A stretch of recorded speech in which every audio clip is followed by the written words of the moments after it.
요한복음 21장 20절부터 25절 말씀입니다. 우리 함께 한 절씩 교독하겠습니다. 베드로가 돌이켜 예수께서 사랑하시는 그 제자가 따르는 것을 보니 그는 만찬석에서 예수의 품에 의지하여 주님, 주님을 파는 자가 누구노이까 묻던 자더라. 이에 베드로가 그를 보고 예수께 여짜오되 주님, 이 사람은 어떻게 되겠사옵나이까? 예수께서 이르시되 내가 올 때까지 그를 머물게 할지라도 내게 무슨 상관이냐? 너는 나를 따르라 하시더라. 이 말씀이 형제들에게 나가서 그 제자는 죽지 아니하겠다 하였으나 예수의 말씀은 그가 죽지 않겠다 하신 것이 아니라 내가 올 때까지 그를 머물게 하고자 할지라도 내게 무슨 상관이냐 하신 것이로라.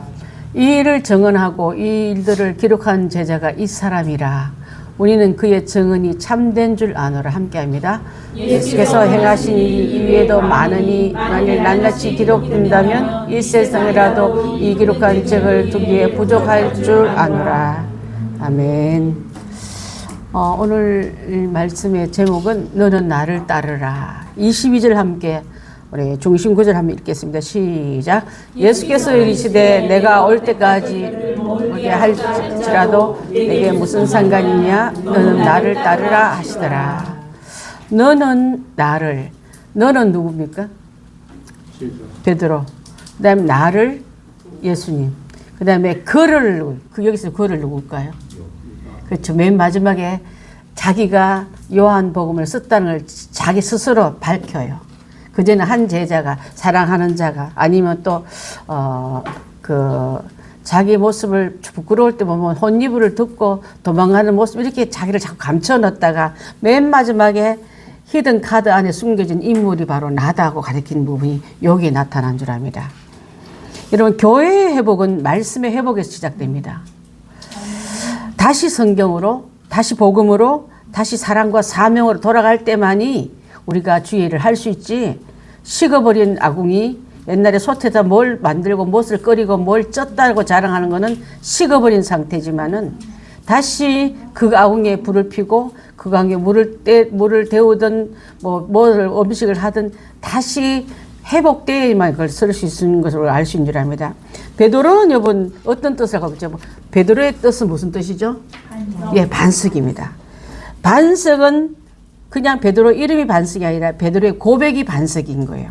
주는 그리스도시요 살아계신 하나님의 아들이십니다 하고 고백하는 그게 고백 위에 교회를 세우라 했지, 베드로 위에라면 베드로 이름 위에 세웠단 말이야. 그 고백이 반석 같은 고백이 됐고 그 고백 위에 내 교회를 세우랐던 거예요. 그런데 예수님께서 실패한 베드로를 불러낼 때 요한의 아들 베드로야 불렀습니까? 시몬으로 불렀습니까? 시몬으로 불렀어요. 왜 그러냐면 베드로 사명을 놓쳐버렸기 때문에. 베드로로 불렀지만 베드로 사명이라 지금 도망갔잖아요. 사명 잊어버리고 디베랴 바닷가에서 우리가 뭐 하는 존재인지 옛날에 하는 거나 하러 가자 하고 갔던 그럴 때 예수님은 인간적인 시몬으로 불렀습니다. 요한의 아들 시몬아. 그거는 잃어버린 사명자에게 이름 붙여주는 게 아니에요. 베드로는 반석이라는 이름으로 붙여줬지. 지금 반석이 깨졌잖아. 깨진 거에는 회복되어야 되잖아. 그래서 교회의 회복은 말씀 회복이다. 사명 회복도 다시 복음으로 돌아가야 된다. 용기내, 힘내, 에이 자식, 근데 그렇다는 이렇게 한 게 아니라 인간적인 회복이 아니라 말이에요. 대부분 사람들은 회복하면은 인간의 몇 마디 띄워놓고 땜방 해놓고 붙였다는데 아니에요. 말씀의 회복은요, 진짜 말씀으로 채울 때만 회복된 줄 믿습니다. 그래서 오늘 우리가 나왔던 이 말씀도 너는 나를 따르라 하면서 예수님께서 그 반석의 의미를 잃어버리고 예수님을 3번이나 부인했다는 그 모습에서 옛날에 시몬으로 돌아갔던 그를 이름을 부르면서 나랑 같이 시작 다시 하자 이 말이에요. 베드로의 모습이 아니라 시몬으로 시작하자. 옛날에 우리가 그랬던 부분을 털어내고 초심으로 돌아가자 말하지, 너 이름 시몬이었잖아. 그 이름부터 다시 시작하자 이렇게 부르면 21장에 주어진 내포된 건 굉장히 의미가 굉장히 깊어요. 단순한 예수님 찾아가서 얘 따라라 이 비굴한 놈들 이렇게 하지 않고 다시 그 이름부터 다시 부르면서 다시 관계를 시작하는 모습인지를 보고 또 인간적인 베드로를 이해한다는 뜻도 있는 거예요. 자, 여러분 예수님이 너무나 완벽하셔서 우리의 실수도 용납 못하고 그럴 분이 아니라 이 말이에요. 인간적인 그 실수를, 실패자를, 도망간 그를 불러내서 찾아내서 무화과 뒤에 숨어있는 아담을 불러내듯이 저 파도와 어둠과 실패 뒤에 숨어버린 이 베드로를 찾아오셔서 불러내십니다. 세상은 실패자를 폐기 처분하지만은, 잘 들으세요, 주님은 실패자를 사용하세요. 그래서 우리가 완벽하지 못해도 갈 수 있는 이유는 우리의 선대들도 실패했고 실패자에게 기회를 주신 주님, 그 기회를 손을 잡고 나오면 되는 거예요. 왜 자꾸 완벽한 내 실수담을 감추려고 하고, 왜냐하면 실패해 본 사람만이 주님을 전적으로 의존할 수 있는 거예요. 주님을 부인했던 그 상처가 두고두고 바람이 핑핑 새 나갈까봐 가슴에 바람 새면 기흉이라고 그래요. 신앙의 기흉자들 많아, 의외로. 그거 고쳐야 돼요.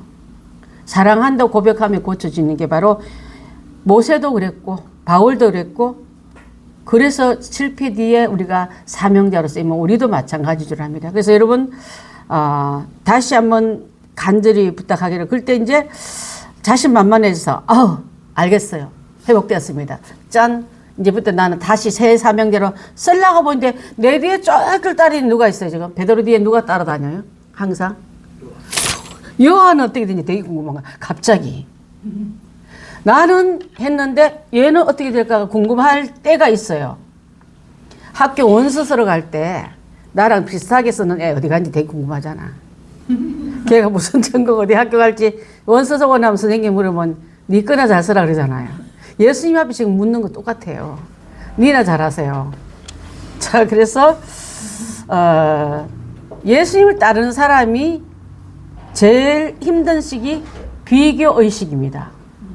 자, 우리 안에는 비교의식 없습니까? 없어요? 나만 있나?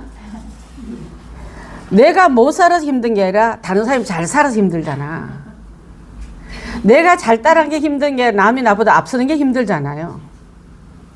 그게 오늘 여기 적나라하게 나오는, 왜 5절 안에 20절부터 25절 안에 이게 다 들어가요. 우리 안에 이런 부분이 참 많거든. 교회 안에, 내 동료 안에 비교의식이 굉장히 많거든요. 베드로한테 그게인지 몰랐잖아요. 우리 다 오늘 다 들켰어. 들켜서 나도 베드로 요한이 갖고 있는 그게 있구나 하면은 피해의식이 되기 때문에 주님을 위해서 나의 몸을 다 드리겠다고 해놓고 힘 빼는 게 저기 예수님의 식사할 때 비스듬히 누워가지고 예수님 파는 사람이 누구예요? 두 분에 물었던 그 사람이 요한이라 밝히면서 나는 그렇게 되는데 이 사람은 어떻게 되겠습니까? 물어본 그 안에 인간적인 그 옛날 시대 때는 똑같다 이 말이에요. 다른 사람보다 이 사람이 덜 희생할 것 같으면 안 되잖아. 나만큼 그도 희생하고 나만큼 당해야지. 젊어서는 너를 네 마음대로 뛰뛰고 다니지만 늙어서는 두 팔을 벌려서 너를 끌고 가리니 그게 뭘 의미한다 그랬죠? 순교잖아요. 순교한데 베드로의 순교를 예언하시고, 근데 이 사람은 내가 그냥 놔둔지 네가 알 바 아니 니는 네 일이나 잘해 이렇게 말했잖아요. 단장 순교하는 베드로에게는 띠뛰고 간다 말했지만 이 사람에게는 그냥 두겠단 말씀으로 요한복음을 기록하고 밥 먹으면서 요한 계시록을 기록할 것을 시간대까지 다 예언하신 거예요, 여러분. 이해가 되세요? 예, 그렇습니다. 자, 그래서 아까도 말한 것처럼 내 뒤를 따르는 그가 어떻게 되냐 여쭈을 때 내가 올 때까지 그를 머물게 할지라도 내가 길게 쓰든 짧게 쓰든 무슨 상관이냐. 너는 나를 따르라. 이 말씀을 통해서 다른 사람이 어떻게 하면 요한은 안 죽나 보다 이렇게 생각을 했다는 거예요. 죽지 않고 저 사람은 순교까지 안 가나 보다. 근데 요한은 상대방이 아니라 베드로처럼 보이게 했고, 요한은 또 베드로의 질문에서 요한은 또 타인처럼 했는데 실상은 이때 기록할 때 베드로는 순교 후입니다. 이해가 됐습니까? 자, 다시 한번요. 베드로가 묻는 말이 어떻게 베드로가 기록자처럼 보이게 하잖아요. 나는 그렇게 했지도 쟤는 어떻게 됩니까? 쟤가 어떻게 되는지 너는 그냥 나만 따르라 했는데 그때 이미 이 기록을 쓸 요한복음이 기록될 때 베드로는 순교 후라고요. 베드로가 순교후고 요한은 계속적으로 요한계시록을 쓰기 직전까지 가고 있다 이 말이에요. 그래서 주여 누굽니까 물었던 그 제자가 내가 요한복음의 기록자라고 말하고 있는 거예요. 자, 베드로에 대한 주인공이 아니라 요한이 베드로를 기록하고 있는 거죠. 이해가 되십니까? 이제 내가 왜 그냥 두는지 너는 알 바 아니니 너는 나를 따르라 이 말은 베드로 요한에게 한 말 같이 들려야 돼. 맞잖아 사실은 기록자니까. 근데 그렇지 않고 이 기록 시기가 이미 요한복음의 기록 시기가 베드로 순교 후라고. 자, 그렇게 생각하면 이해가 될 줄 압니다. 예수님 3년 동안 함께한 동료였고 예수님의 잡히신 날도 같이 있었어요. 요한은 관원의 집에 들어갔고 베드로를 문 밖에 있다가 불지에다가 예수님 모른다 했잖아요. 자, 가장 친한 친구고요. 가장 가까이 해서 부활 때까지도 부활의 아침에도 달력이 병주였잖아. 한 사람 예수님 시체가 도난당했다니까 동시에 반응한 사람이 베드로와 요한이었다고요. 자, 어디든지 가면 영적인 어떤 그 동지애, 파트너, 그와 나는 짝꿍. 그랬을 때 물어봤던 궁금했던 베드로의 그 질문도 예수님께서 이렇게 우회적으로 설명하시면서 이미 요한복음을 마칠 때쯤은 베드로는 천국에 갔고 또 자기는 남은 일을 하기끔 대기 상태에 있다 할 때 내가 글을 어떻게 쓰는지 너는 나를 따르라. 자, 여러분, 그래서 우리가 시제에 대해서 좀 알 수 있으면 이 내용이 빨리 이해가 될 수 있을 줄 압니다. 자, 하나님과의 관계는요, 개인과 나의 관계지 타인과의 관계 신경 쓰지 말라는 뜻도 있어요. 근데 우리는 신경을 많이 써. 타인의 관계, 시선에. 남들이 우리를 어떻게 볼까를 많이 신경 썼는데 하나님과 나 사이의 관계를 돋보게 하라는 그 핵심도 말씀에 들어가 있습니다.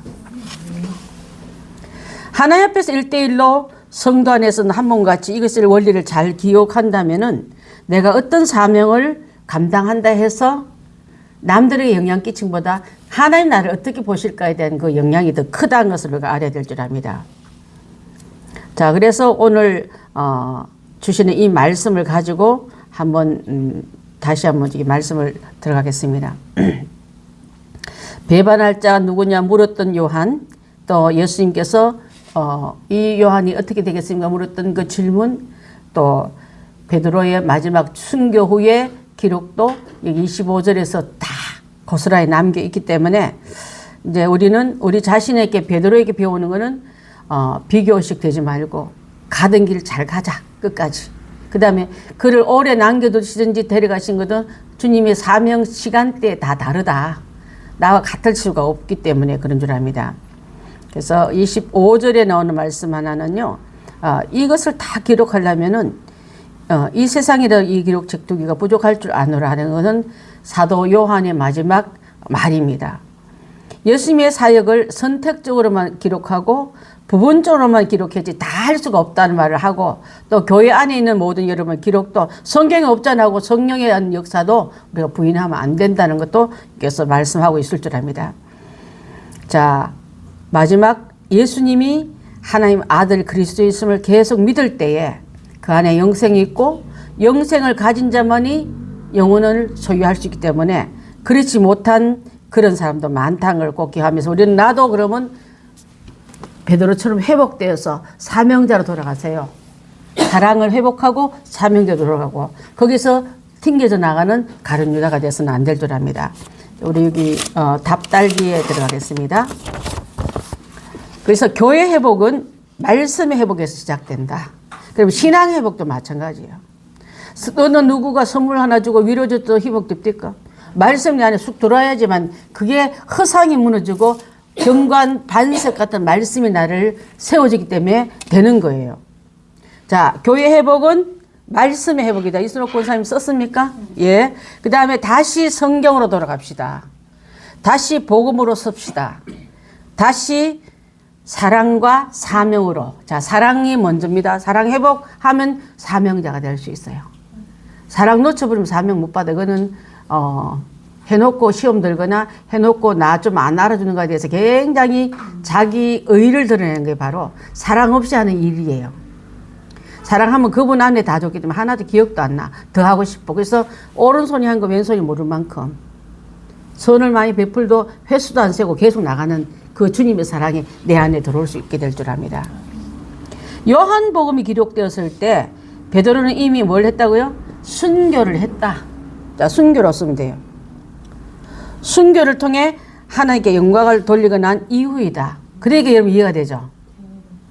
이 사실을 이 안에 들어가니까 너는 내가 뭘 하니 너는 나를 따르라 하고 또 요한이 할 일과 네가 할 일이 다르다고 말씀한 걸 알 수 있잖아요.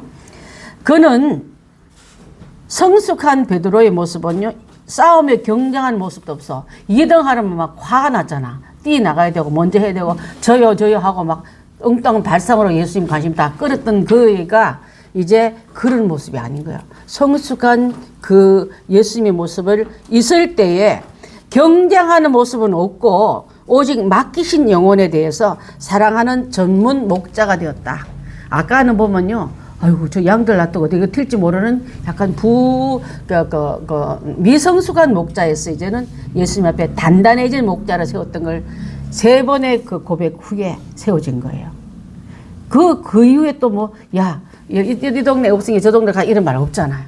오직 순종, 오직 기적, 오직 주님 하신 일을 그대로 다 해내는 전문 목자가 되었더라. 자, 두 번째로는 사랑하는 제자들의 장래입니다. 첫 번째 베드로.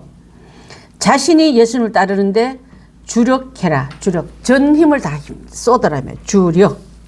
22절에 그 말씀이 나옵니다. 예수께서 이르시되 내가 올 때까지 그를 머물게 하고자 할지라도 내게 무슨 상관이냐. 너는 나를 따르라 하시니라. 예수님 따라가는데 전적으로 힘을 쏟아라 이 말이야. 뭐 옆에 돌아보고 그 사람한테 뛰어가서 관심 있게, 어른들도 그런 사람들이 너무 호기심이 많아가지고 막 붕붕 떠는 사람이 있어요. 집중하지 못하고, 사역에 집중하지 못하고 자기 비교의식과 열등의식이 많으면 그렇답니다. 여러분. 원래 앞서 1등 한 사람은 2등, 3등, 5등 상관없고, 근데 2, 3등 한 사람은 촐싹촐싹 되면 앞에 갔다 뒤에 갔다 옆으로 갔다가 됐다 했다가 또 넘어졌다 그러잖아요. 주력한다. 쓰셨습니까? 예.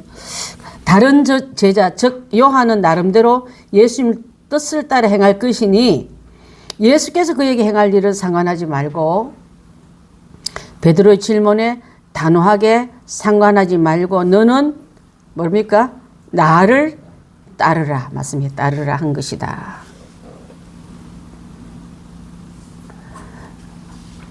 요한, 그러면 베드로는 그렇게 대답했는데 요한의 정체는요, 예수님을 사랑하는 자 할 때 자기 이름을 요한이로 안 넣고 꼭 그렇게 말했더라고요. 대명사처럼 말했어요. 그 다음에 예수님의 다락방 마지막 최후 만찬 할 때도 식사 때에 예수님 품에 기대어 누워있던, 비스듬하게 누워있던 사람이 바로 요한이란 말이에요. 예수님 품에 기대어 있었던 사람. 그 다음에 주여 주여 여기도 나오잖아요. 저기 20절 보면은 만찬서 예수님 품에 의지하여 주님 주님 주님 주님 주님 주님 이렇게 막 좀 살갑게 애교를 피면서, 근데 주님 파는 자가 누굽니까? 나한테 말해봐. 이렇게 물었던 사람이에요. 그 성격 다 나와요. 여성스러운 그런 것도 있어요. 겁도 많고. 예수님 어머니 모셨던 사람. 예수님이 어머니를 모셨고 제일 오랫동안 인간적인 수명으로 제일 오래 사셨던 분. 밤모섬에서 요한계시록을 받았었던 사람. 요한누리의 천국을 봤을 때 그 기쁨이 이루 말할 수 없다는 걸. 그 다음에 제가 볼 땐 그래요. 오래 남아 있었지만 먼저 간 베드로 형님 얼마나 부러웠을까 생각해 봤어요. 동료가 먼저 떠나면 그렇게 부럽대요. 여러분 그렇지 않아요? 아, 나 다행히도 살아가면 이게 아니잖아요. 영광스러운 그 자리에 예수님 품에 안겨서 얼마나 좋을까. 제가 우리 남편 여기 계십니다만 둘째 신우가 20대 초반에 천국 갔어요. 갑자기 급성 독감 후유증으로 아마 여기 가릉가릉 끼친, 그죠? 폐렴으로 갔어요. 고등학교 졸업하고 그래서 장례식에서 이제 그 처녀지만은 교회장으로 했고 청년들이 어디 있지만 우리는 정상적으로 이게 매장을 했거든요. 근데 다 이렇게 불러넣어서 예배 와서 입관하고 이제 하관식하고 땅에다가 이제 삽질을 해서 우리 가족들은 다 헌터하잖아요. 근데 왜 이렇게 부러워요? 저는 혜민이 없고 또 우리 가족들을 추스리며 있는데 아가씨는 참 좋겠다. 빨리 졸업장 땄어. 이랬어 제가. 꼭 따온 나이에 세상 때만이 안 묻고 그것도 말이 옛날에 씨된다 말 이런 말 하는 건 아닌데 어릴 때 일찍 갔으면 좋겠다 말 맨날 했대. 우리 그 참 예뻤어요. 이게 은숙인데 그래서 내가 김은숙이를 좋아해. 우리 은숙 자매 있잖아. 그럼 이름 같아가지고 미국 있을 때도 우리 가족처럼 왔다 갔다 하기도 그랬는데 아유 처음에 우리 남편이 은숙 이름을 잘 못 불렀어요. 가슴이 아프니까. 그 천국 간 이름이 괜찮고 천국에 유학 보냈으니까 세상으로 유학 안 보내고 천국으로 유학 보냈으니까 주님이 얼마나 잘 돌볼 거냐 천사들하고 얼마나 친하게 잘 지낼 것인가 하고 제가 가족들 모아놓고 이렇게 위로도 드리고 그러긴 했는데 그랬습니다. 이 먼저 갔던 베드로를 요한이 부러워했다고 그래요. 우리도 주의 일을 열심히 하다가 앞서거니 뒤서거니 하지만은 너는 너대로 난 내대로 따로 다니까 협력하기도 하고 따로 뛰기도 하고 하면서 잘하다가 천국 갈 때 베드로 형님 먼저 가셔서 그 아우 남은 일 치덕거리 다 했지만은 그렇게 해서 하나님의 일을 가신 분은 쉬게 하고 있는 분은 계속 일하게 하는 그 하나님의 섭리를 잘 따라가면 되겠다 저는 그런 생각합니다. 자, 그래서 요한복음의 두 가지 사실은요. 진실성은 1번 마지막으로 요한복음의 저자를 밝히고 있으며 이제 요한복음 이름을 밝히고 있지 않습니까? 또한 내용은 요한의 신실한 증거와 기록에 절대적으로 의존한다. 이게 기록을 너무 잘해놨어. 메모를 잘하는 사람. 또 옆에서 얼마나 세밀했니 옆에 내가 있으면 그렇게 사실적으로 표현해 준 사람. 그래서 그것을 의존하고 역사적인 신뢰성과 법적 효력이 여기서 요한이 이게 위정입니다. 그런 사실 없었습니다. 그거는 다시 시정해야 한다는 말이 별로 없답니다. 여러분. 어떤 사람은 부풀리기 좋아하는 사람 있잖아. 자기 위주로 기사를 쓰다 보면 자기의 불리한 거를 싹 빼잖아. 그 기자도 아니고 그거 기레기라고요. 쓰레기 대신 기레기. 진실을 왜곡시키는 그런 글이 아니라 요한복음 그런 가치를 두기 때문에 요한복음을 읽는 사람에게는 하나님의 아들됨을 진실히 다 누릴 수 있는 그런 힘이 있고 그래서 초신자들한테 이 글을 많이 읽으라고 문맥이 굉장히 쉬워요. 다른 이해에 비해서 쉽기 때문에 초신자가 요한복음을 읽으면서 성경에 대한 이해력과 또 읽기에 대한 난독 그런 게 별로 없기 때문에 읽으라고 권하고 있습니다. 자, 요한복음 20장 30절로 31절 한번 볼까요? 이거는 왜냐하면 21절에 1장에 나왔던 말이 한 번 더 들어오기 때문에 반복한 이유는 중요하기 때문에 반복합니다. 읽어봅니다. 시작. 예수께서 제자들 앞에서 이 책에 기록되지 않은 다른 표적도 많이 행하셨으나 오직 이것을 기록함은 너희로 예수께서 하나님의 아들 그리스도이심을 믿게 하려 함이요 또 너희로 믿고 그 이름을 힘입어 생명을 얻게 하려 함이니라. 요한복음의 기록 목적을 이렇게 기록하고 있다 이 말이에요. 또 다른 표적도 여기 있는 것만 있는 게 아니라 많이 했지만 대표성만 있게 기록했다는 말도 하고 있습니다. 대표성에게 빠질 수 없는 중요한 그 핵심은 예수님은 하나님 아들이다. 메시아다.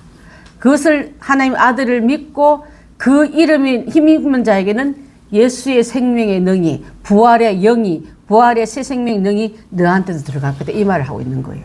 그래서 요한복음을 읽는 이유가 그것을 고백하고 읽을 때 하나님 아들됨을 믿어지고요. 그 이름을 통해서 내가 생명의 힘이 커진다 이 말이에요. 믿음이 자란다 이 말이에요. 자, 그래서 25절에는 지극히 일부에 답은 일부입니다. 일부. 여기 쓴 걸 다 못 쓴 이유 중에 다 쓰면은 이 세상에도 그 기록한 책을 다 둘 수 없는 만큼 많다는 걸 말하기 때문에 대표성 것만 썼단 말인데 일부라고 말할 수 있고요. 또 선택적이고 선별적인 기록을 분명히 밝히고 있다. 여기 또 한 말씀은 결론인데요. 남과 비교하여 자기 사명이 크고 작음을 확인한 것은 어리석은 일이다. 아까 베드로와 요한과의 관계를 물어봤잖아요. 자, 그래서 하나님 나라는 더 나은 소명도 없고, 자, 소명은 뭡니까? 불려서 맡긴 일이지 않습니까? 더 못할 사명도 없다. 답은 소명하고 사명입니다. 하나님 나라에는 더 내 소명 엄청 커. 베드로가 커. 요한은 좀 작아. 이게 아니라 그게 없고, 또 사명을 다함에 있어서는 더 못한 사명도 없다 이 말이에요. 끝까지 사명자로 잘 가기 위해서 이제는 예수님 바라봤던 뜨거웠던 마음이 요한 보면 식어버린 그런 비교 의식도 아니고, 또 요한은 오래 살고 나는 이제 죽는구나 하고 짧게 가는 한탄하는 그런 것도 아니고, 각각 그 하나님이 하는 일은 자기 의식을 잘 찾아 행하면 될 줄 압니다. 아까 대학 원서 쓸 때 선생님 면담할 때 내 거만 잘 가면 되지, 친구가 무슨 대학 그게 있었잖아요. 무슨 과? 웃는 사람 전과자야. 있었잖아. 교회 안에서도 내 할 일만 잘하지, 비교식, 그가 하는 일에서 관심 썼지만 너는 나를 따르라. 이 일에 주력에 잘 따라가면은 건강한 주님의 사명자로서 그 소명을 마칠 때까지 넘어지지 않고, 베드로가 잘 달려갔고 요한도 잘 달려갔고 여러분도 잘 달려갈 줄 믿습니다. 그걸 말씀드리고 싶습니다. 질문 있으면 질문 받고, 오늘은 또 일찍 부모님 뵈러 가는 분도 계실 거고 가정의 행사들도 많을 건데 질문 받아볼게요.